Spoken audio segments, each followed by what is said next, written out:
Hello વિદ્યાર્થી મિત્રો, વિદ્યાનગર હાઈસ્કૂલમાંથી હું જાગૃતિ દેસાઈ. આજે ધોરણ 7 સોશિયલ સાયન્સનો પ્રથમ પાઠ રાજપૂત યુગ, નવા શાસકો અને રાજ્યો એના વિશે આપણે સમજીશું. રાજપૂત રાજવીઓ ઈસવીસન 700 થી 1200 વચ્ચેના 500 વર્ષના સમયગાળા દરમિયાન મોટાભાગના ઉત્તર ભારત અને દક્ષિણ ભારત પર વર્ચસ્વ જમાવી રાજપૂત યુગની સ્થાપના કરી. તેમણે ભારતીય હિન્દુ સંસ્કૃતિને પ્રજ્વલિત રાખી. આ તમામ નાના મોટા છતાં નોંધપાત્ર એવા રાજપૂત રાજ્યો કયા અને કેવા હતા તેના વિશે આપણે આજે જોઈશું. આપણે જોઈ ગયા છે કે ભાઈ હર્ષવર્ધન અને પુલકેશી બીજો એના મૃત્યુ બાદ મધ્યયુગની શરૂઆત થઈ. ઇતિહાસને સારી રીતે આપણે સમજવા માટે કાળગણનામાં એને વહેંચવામાં આવેલો છે: પ્રાચીન, મધ્યકાલીન અને અર્વાચીન. 7મા ધોરણની અંદર આપણે મધ્યકાલીન યુગ ભણવાનો છે, જે મોટે ભાગે રાજપૂત યુગ છે. હર્ષવર્ધન પછીનો જે 7મી સદી પછી હર્ષવર્ધનના અવસાન બાદ ઉત્તર ભારતમાં તેના વિશાળ સામ્રાજ્યનું નાના નાના સ્વતંત્ર રાજ્યોમાં વિભાજન થયું. એ જ પૂરી રીતે પુલકેશી બીજાના અવસાન પછી દક્ષિણ ભારતમાં સ્વતંત્ર રાજ્યો બન્યા અને મધ્યયુગના આ સમયગાળાને ભારતીય ઇતિહાસનો રાજપૂત યુગ કહેવામાં આવે છે. રાજપૂત શબ્દનો અર્થ થાય છે રાજપુત્ર.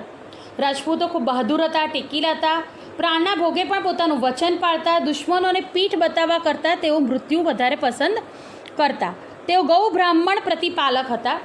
શરણે આવેલાનું કોઈ પણ ભોગે રક્ષણ કરતા, લડાઈમાં અધર્મ આચરતા નહીં. આપણે લોકોએ સૌએ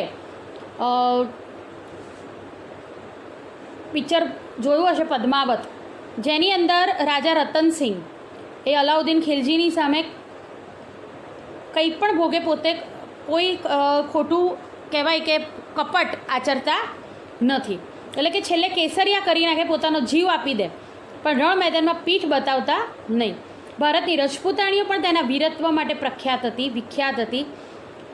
પુત્ર અને પતિને હસતા મુખે યુદ્ધમાં વિદાય આપતી, સતીત્વ, નિડરતા, સત્ય માટે પ્રાણની પરવા ન કરતી, જરૂર પડે તો હાથમાં તલવાર લઈને રણ મેદાનમાં નીકળી પડતી. મિત્રો, પદ્માવતની અંદર આપણે એક બીજી પણ બહુ મોટી ઘટના જોઈ હતી, જે રજપૂત તાણીઓ માટે જોહર આપણે વિચારી પણ નથી શકતા, પણ એક સાથે હજારો સ્ત્રીઓ આગની ચિતા ખડકી અને તેમાં કૂદી પડતી. જ્યારે લાગે કે એમના પતિ, તેમનો દીકરો, તેનો ભાઈ એ યુદ્ધ મેદાનમાં ખૂપી જવાનો છે, દુશ્મનો સામે હારી જવાના છે, તો દુશ્મનોના હાથમાં પકડાવા કરતાં તે લોકો મોત પસંદ કરતા. અને જેને એક સાથે બધી સ્ત્રીઓ ચિતામાં પડી જતી તેને જોહર કહેવામાં આવે છે.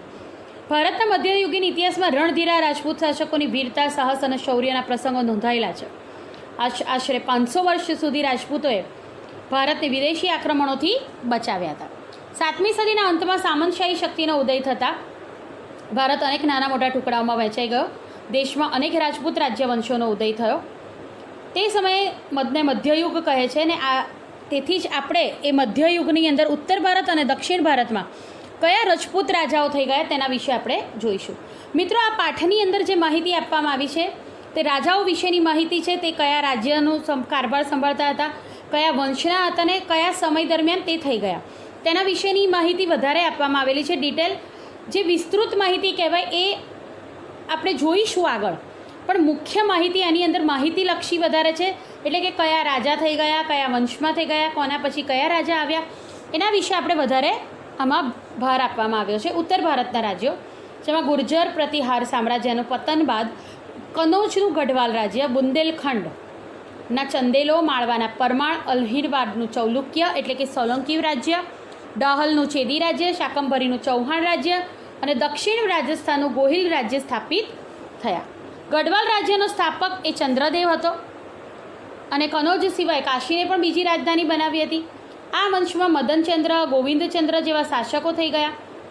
તેમાં ગોવિંદચંદ્ર કુળનો સૌથી પ્રતાપી અને પરાક્રમી રાજા હતો. તેણે ગઝનીના આક્રમણને અટકાવ્યું હતું.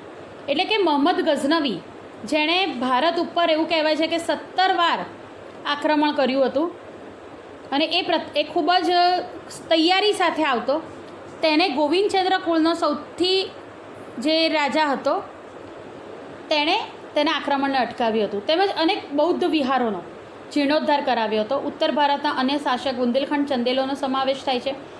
બુંદેલખંડ પ્રદેશનું ચંદેલોનું આ રાજ્ય પાછળથી જેજાક ભુક્તિના નામથી ઓળખાયું હતું. આ રાજ્યમાં યશોવર્મા, કીર્તિવર્મા, પરમહરિદેવ જેવા મહાન શાસકો થઈ ગયા હતા. ભારતના ઇતિહાસમાં ચંદેલ વંશનું ઘણું જ મહત્ત્વ છે. ખજુરાહો, કાલિંજર, મહોબા ચંદેલોના મુખ્ય નગરો હતા. ખજુરાહો તેના ભવ્ય મંદિરોને લઈને તીર્થસ્થાન તરીકે પ્રસિદ્ધ થયું. ચંદેલોએ બુંદેલખંડના મહાન ધાર્મિક મકાનો અને જળાશયો બંધાવીને સુશોભિત બનાવ્યું. મિત્રો, આ ફકરાની અંદર આપણે જોઈ ગયા કે કયા કયા રાજાઓ થઈ ગયા. તે લોકોએ બૌદ્ધ વિહારોનો જીર્ણોદ્ધાર કરાવ્યો, પછી બાહ્ય આક્રમણોથી આપણા દેશને બચાવ્યો. એટલે કે પછી ખજુરાહો, કાલિંજર જેવા જે નગરો હતા, જે મહાન તીર્થસ્થાન તરીકે આપણે જેને અત્યારે જોઈ શકીએ છીએ, પ્રખ્યાત થયેલા છે. એટલે કે આ પાઠની અંદર કયા કયા સમય દરમિયાન કયા કયા રાજાઓ બની ગયા અને કઈ કઈ મહત્ત્વની ઘટના બની એની ધીરે ધીરે છણાવટ જોવાની છે.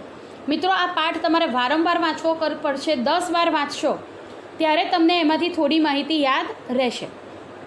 માહિતીવાળો જ પાઠ છે કે માહિતીઓ જ યાદ રાખવાની છે, રાજાઓના નામ યાદ રાખવાના છે, તેના વંશો યાદ રાખવાના છે. એટલે મિત્રો, આ પાઠને વારંવાર તમારે વાંચવાનો છે. માળવાનો પ્રદેશ એ પ્રાચીન કાળથી અવંતી અથવા તો ઉજ્જૈનીના રાજ્ય તરીકે જાણીતો છે. ઈસવીસન 820માં કૃષ્ણરાજે પરમાર વંશની સ્થાપના કરી હતી. તો માળવાનો જે પ્રદેશ છે પ્રાચીનમાં અવંતી ઉજ્જૈનીના રાજ્ય તરીકે જાણીતો હતો અને તેના સ્થાપક એટલે કે પરમાર વંશના સ્થાપક કૃષ્ણરાજે ઈસવીસન 820માં તેની સ્થાપના કરી હતી. પરમાર વંશના સિયક, મુંજ, ભોજ જેવા મહાન રાજાઓ થઈ ગયા. ખાસ યાદ રાખજો કે પરમાર વંશમાં કયા મહાન શાસકો થઈ ગયા? સિયક, મુંજ અને ભોજ. ભોજ પરમાર વંશનો સૌથી શ્રેષ્ઠ રાજા હતો. તેની ખ્યાતિ ભારતના એક આદર્શ અને લોકપ્રિય રાજા તરીકેની હતી. આપણે રાજા ભોજ અને તેની 32 પુતળીઓની વાર્તા નાનપણમાં બાળ વાર્તાઓ આપણે સાંભળેલી છે. તેની ખ્યાતિ ભારતના એક આદર્શ અને લોકપ્રિય રાજા તરીકેની હતી. રાજા ભોજે ધારાનગરીમાં એક મહાશાળાની સ્થાપના કરી હતી. ફરતી ટેકરીઓની વચ્ચે સુંદર નગર ભોજપુર, અત્યારનો જે ભોપાલ છે તે નામનું નગર વસાવ્યું હતું. ચૌહાણ કે ચહમાન વંશના અનેક રાજપૂત સરદારો ગુજરાત અને રાજસ્થાનના વિવિધ ભાગોમાં રાજ્ય કરતા હતા. તેમાંની એક શાખા 8મી સદીમાં સાંભર સરોવર નજીક શાકંભરી, અજમેરની ઉત્તરે આવેલ જે સાંભર સરોવર આજે રાજસ્થાનમાં જે આવેલું છે, ખારા પાણીનું સરોવર, તે સ્થળે તે રાજ્ય કરતી હતી. શાકંભરીના ચહમાન એટલે કે ચૌહાણ વંશનો સ્થાપક વાસુદેવ હતો. મિત્રો, આ ખાસ ધ્યાન રાખજો કે ચૌહાણ વંશનો સ્થાપક વાસુદેવ હતો. 12મી સદીના આરંભમાં અજયરાજ શાકંભરીની ગાદી પર બેઠો હતો અને તેણે અજયમેરુ નામના રાજ્યની સ્થાપના કરી હતી, જે પાછળથી અજમેરના નામે ઓળખાય છે. આપણે અત્યારે જે અજમેર શરીફની આવેલી છે ત્યાં ગાડી અત્યારે આપણે ખૂબ પ્રખ્યાત સ્થળ છે. તેની સ્થાપના અજયમેરુ નામના નગરની સ્થાપના અજયરાજે કરી હતી, જે આજે અજમેર તરીકે ઓળખાય છે. ગુજરાતના સોલંકી રાજા સિદ્ધરાજ જયસિંહની રાજકુંવરીના લગ્ન ચૌહાણ વંશના અર્ણોરાજ સાથે થયેલા. તેનો પુત્ર સોમેશ્વર ચૌહાણ ગાદી પર આવ્યો. તેના પછી તેનો પુત્ર પૃથ્વીરાજ ત્રીજો ગાદી પર આવ્યો. આ પૃથ્વીરાજ ત્રીજો જે રાય પિથોરા તરીકે ઓળખાય છે, ભારતના ઇતિહાસમાં તેનું અદ્વિતીય સ્થાન છે. ખૂબ પરાક્રમી રાજા હતા.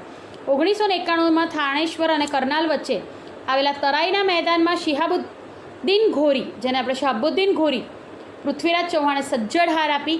તે પછી 1992માં પૃથ્વીરાજ ચૌહાણની હાર થઈ અને દિલ્હીના તખ્ત ઉપર મુસ્લિમ સત્તાનો ઉદય થયો.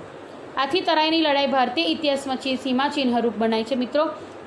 વિદ્યાર્થી મિત્રો, પૃથ્વીરાજ વિશેની વધારે માહિતી આપણને પૃથ્વીરાજ રાસોમાંથી પણ પ્રાપ્ત થાય છે, જે તેના સમયે રચાયેલું સાહિત્ય હતું.